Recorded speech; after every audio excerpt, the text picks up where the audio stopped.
Gördüyümüz bu şəlalə Yardımlı rayonu ərazisində, Yardımlı Masallı yolunun 25-ci kilometrində yerləşən Təkdam şəlaləsidir.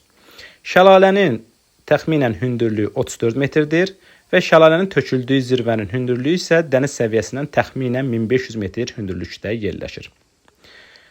Şəlalə 2 mərtəbəlidir və bu ərazinin Təkdam adlandırılmasının səbəbi gözətçi məntəqələrindən birinin burada yerləşməsidir.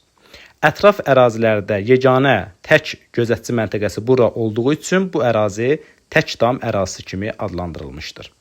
Şəlalələrin yaranmasına biz diqqət yetirsək, şəlalələr yüksək dağlıq çaylarda əsasən yaranır, yəni düşməsi meyliliyi böyük olan çaylarda yaranır. Çayların qarşısına bərk süxurlar çıxdıqda və həmin çaylar o süxurları yuya bilmədikdə, çaylar qayalıqların, bərk süxurların üzərindən aşağı doğru tökülür. Əgər həmin o hündürlük daha az olarsa, bu zaman astanalar, hündürlük isə daha çox olarsa şəlalələr yaranır.